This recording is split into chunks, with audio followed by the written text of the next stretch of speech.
To the new Yankee workshop. Over the last few episodes, we've been building things for the kitchen. Today, we're going to build a chef's table.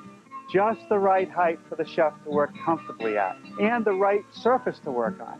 We'll have a place to hang the chef's towel, a nice big shelf down the bottom to store the stock pots, 2 good-sized drawers for all the indispensable cooking utensils, and we'll even put a slot in the top to store the knives.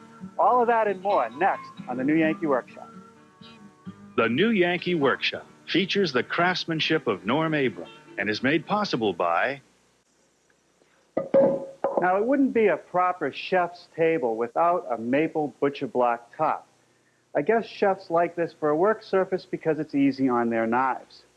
Now, I could have made up the top myself, but at these prices, it's cheaper to go to my local counter supplier and just buy a blank. They have all different sizes. You just tell them what you want. The base of the table is going to be painted. So the choice of material here is poplar. Poplar is a stable material, and it holds paint very well. Now, if you'd like to build the chef's table, a measure drawing is available with the materials list, and you'll hear more about that before the program ends. Now, I want to get started today taking these nice, thick 16-quarter pieces and making some blanks for my tapered legs. Now, because the material is so thick and the saw only comes up to about 2 3/4 inches, I'm going to have to run the pieces through twice to get all the way through. But before we use any power tools, let's take a moment to talk about shop safety. Be sure to read, follow, and understand all the safety rules that come with your power tools. Knowing how to use your power tools properly will greatly reduce the risk of personal injury. And remember this, there is no more important safety rule than to wear these safety glasses.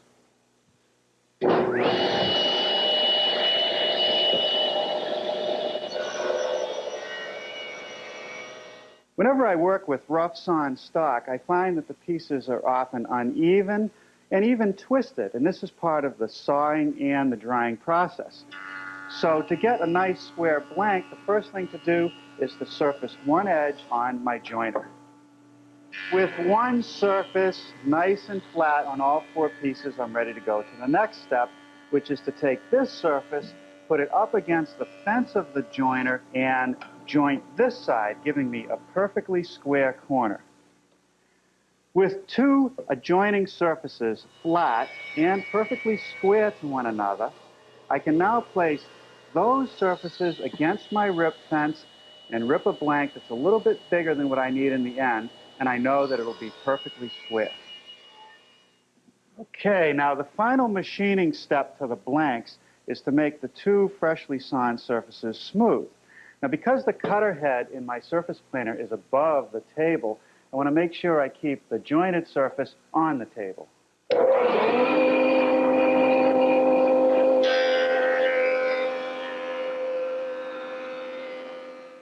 These are pretty massive legs, so to lighten the look of the piece, I'm going to taper them. Both inside corners will be tapered. Now, I start by coming down from the top of the leg 9 inches. I need a square section for where the rails and the drawer parts are going to come in. Then I go to the bottom of the leg and measure over 2 inches, which is what I want to remain, and just connect those 2 points. Now, to taper the leg, I'm going to use my homemade tapering jig, just a couple pieces of plywood with a hinge on one end and an adjustment feature on the other end, which gives me a pretty good variety of tapers.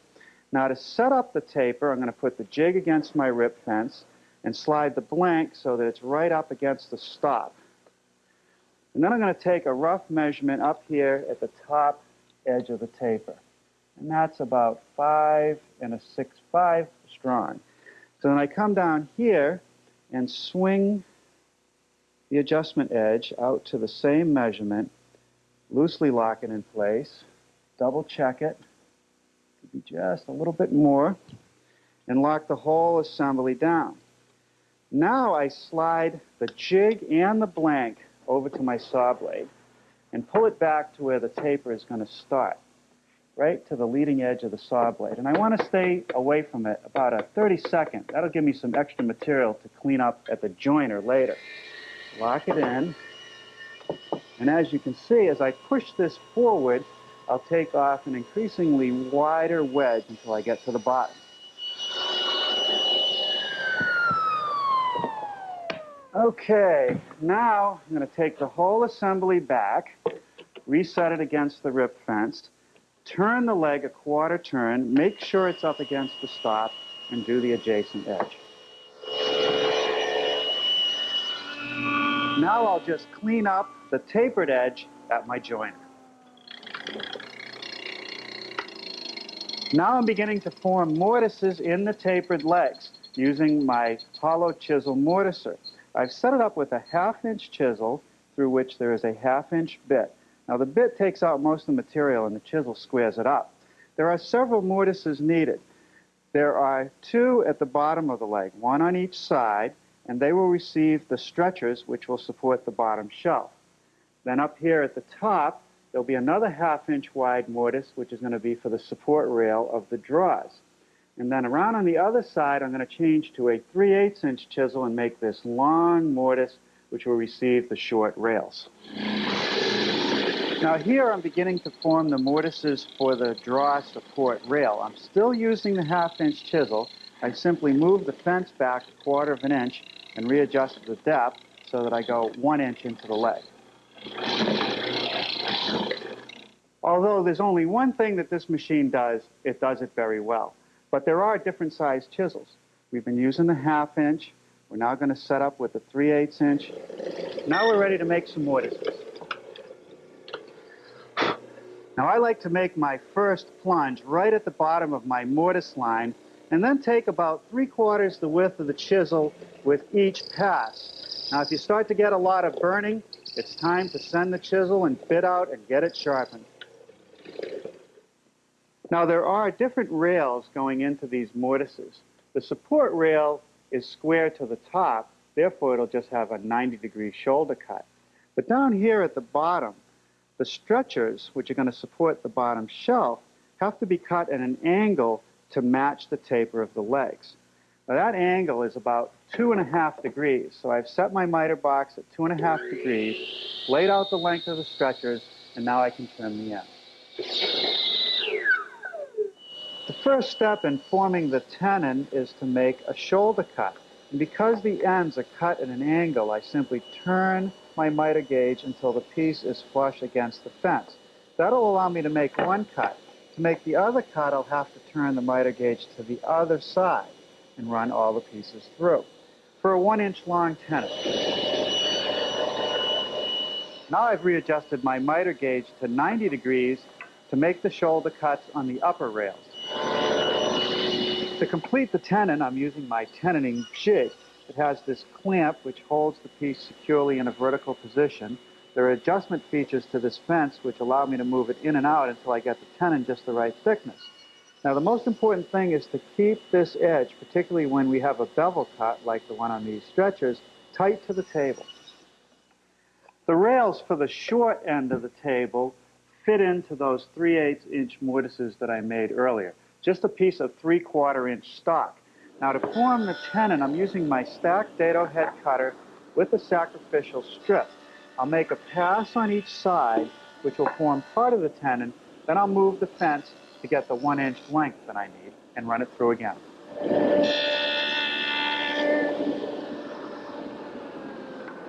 Now here, with the dado head raised to a 1/2 inch, I've just made a couple passes to nibble away the top edge of the tenon so that it's concealed in the leg. Here I've taken all the parts that I've manufactured so far and dry fitted them together, making sure that all the joints are nice and tight and that my measurements are correct. And I've also cut 2 pieces of 3/4-inch thick stock, which are going to go right even with the tops of the legs, right like this, and they'll get joined with biscuits later. What I've done is just laid out for 3 posts that are going to support the runners for the drawers. I want to make mortises in the rail and mortises in this top piece for those posts. Here I'm beginning to form tenons on the ends of the short blocks that go between those rails using the same procedures I showed you earlier.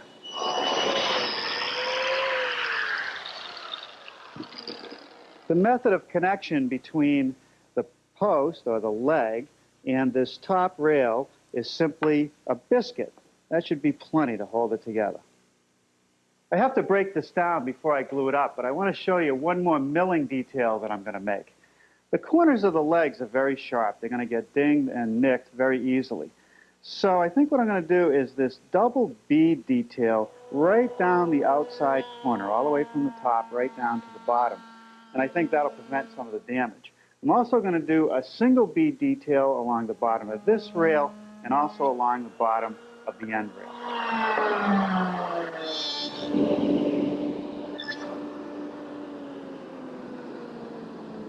Here I've just taken one of those small vertical posts and made a dado through it.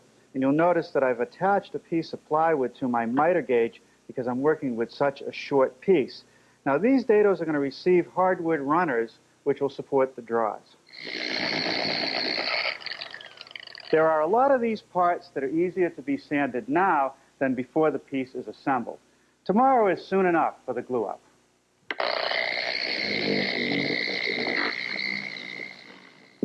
Well, good morning. Mission accomplished. Last night, I completed all the sanding of the pieces that we've made so far. And now I'm starting the glue up. The first section to put together are the long rails and these divider posts, which actually are going to support our draws. I simply put glue in the mortises and on the tenons. And with that done, I'll clamp this sub-assembly together and then attach it to the legs. Okay, now with glue in the mortise of the leg and the slot for the biscuit, slip in one of these number 10 biscuits and then bring the whole assembly together. Okay, now this leg, I'm only going to slip part way onto the tenon because I have to install the stretcher at the bottom first. With the glue on the stretcher, let's see if we can't fit that in. And then we'll clamp the whole thing up. Now a big clamp across the top of the legs, and I'll put another one at the bottom. It's good. All right, that takes care of one. Now let's build the other long side. All right, that's good. That takes care of the second one. Now I'm just going to lay this on the bench and build up the short ends from here. Well, I'm not crazy about putting this much glue on a big, wide rail like this because the grain on the rail is going this way, the grain on the leg is going that way. A classic cross-grain situation. But I can't think of any other way to handle it. Now I think I'll just use the floor as a workbench to slip this other large assembly onto the short stretchers and these big side rails. Well, here's a chapter from our past. I brought out one of the first projects ever built here at the New Yankee Workshop 11 years ago. It's a medicine cabinet. It's actually upside down. And I brought it out because I wanted to show you a joint. The sides of the cabinet are assembled with a box joint. And you can see how beautiful it is, especially when you have a natural finish on the piece. Now here's a box joint that hasn't been glued up, and this will give you an idea of how it works. Just fingers that intersect, there's a lot of glue surface area, and once the glue dries, that's a very strong joint. And I thought this would be a good choice for the draws of our chef's table. Now, I found the jig, believe it or not, even though we haven't used it for 11 years, and I want to show you how it's made. It couldn't be simpler. It's just a piece of oak attached to my miter gauge. Now, on this side, there's a couple notches which you can disregard. They're for another application. Let me tell you how I made the jig. The first thing I did was set up my stacked dado for the width of the box joint, 3/8 in this case. Then I ran the piece through, making one pass. Then I carefully measured over 3/8 of an inch and made a second pass, and then made this little oak pin, which is just attached with a screw. Now, the way the jig works is that I'll take the draw front first, and I'll align it with this pencil mark and make the first pass. Okay, now I'm going to take one of the draw sides, slide it up against the pin, and make the first full notch. Now I'll take the first piece that I made, slide it up against the pin, take the second piece, drop it over the pin, And just keep making successive notches in this corner all the way across the board.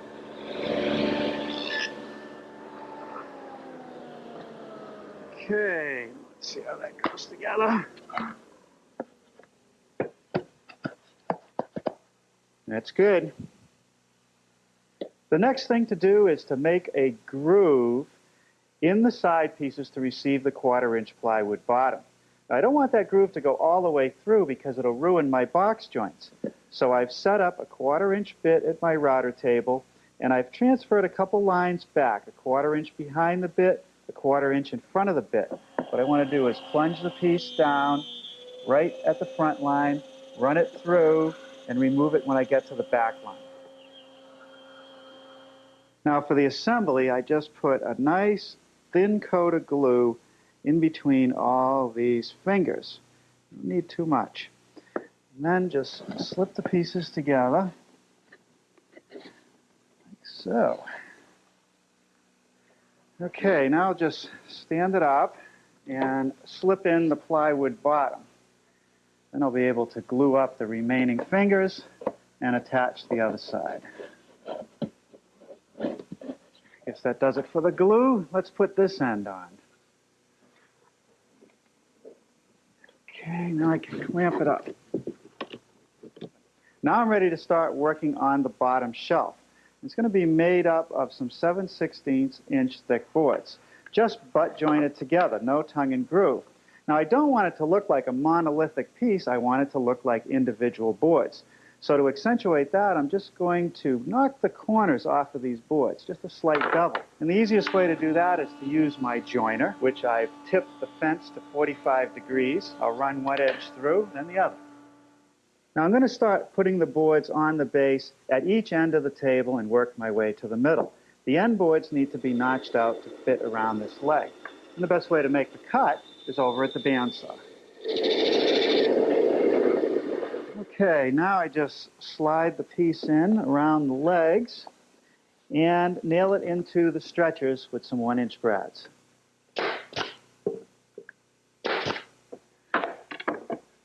Oh boy. Now I have one of the worst situations I could run into, a little narrow strip left over in the middle. Now the only way I can really fix this is to shorten a few of these boards in the center. So if I lap them over one another about 1 inch, and remove that much material, you see that I very quickly gain enough space in the middle to fit the final board. It would pretty much be the same way you would lay out decking on a porch. Now, can you tell where the narrow boards are? Not really, not unless you use a tape measure. And a little block plane action to soften the end grain. Now the drawers are going to ride on these hardwood runners that fit into the slots I made in these little post pieces. And I've cut them a bit longer and just beveled the edge. I want them proud of the surface. Now I'm going to attach them to the post with a screw. And I need to pre-drill and countersink a hole. And the best way to do that is at the drill press. Well, now we're back to the drawers. The glue has dried, so I've removed them from the clamps. And wait till you see how beautiful these joints look once I start to sand them up. All right, look at that. Now, even though we're going to paint these drawers, you'll still see a trace of the joint that'll show through the paint.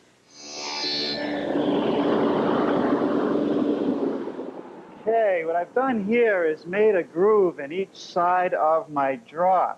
And that's going to allow me to slide it onto the hardwood runners. Let's see if it's going to fit. Like that, a little bit of wax, and that'll take care of the tightness. Now the table needs a towel bar for the chef to put his towel on. So these will be the brackets that'll hold the rod. Now you might have noticed that I left the line over at the bandsaw, and that's so I could sand it smooth to the line at my oscillating spindle sander. Now I just round over the edges using a 1/4-inch round over bit. Now I want to drill a hole for the rod, but I don't want it to go all the way through. Now the brackets are going to go right up against the leg on this short side of the table, and I'll drive some screws from the back side to attach them. Now I'm just going to take a piece of 3/4 inch oak, slip it into one hole, then into the hole of the opposite bracket, and attach that one with some screws. All right, well, we'll put one more of these on down the other end, then we'll be ready for a coat of primer. The primer that I'm using on our piece is a high-quality oil-based primer, and I want to cover every surface, inside and out. For the color coat on our chef's table, I'm turning to a paint that I used on an earlier project. It's a nice, bright yellow, so it's going to look great in the kitchen. Now, one of the things that I like about this paint is that it's a solvent-based paint. It goes on easily, and it's self-leveling, so the brush marks will go away as it dries. Now, I'm not worried about putting paint in the groove of this draw side because I've made it larger than the runner, so it won't bind up when all the paint is applied. Now, this paint, when it's dry, gives me a real high-gloss finish, and it's real easy to clean up.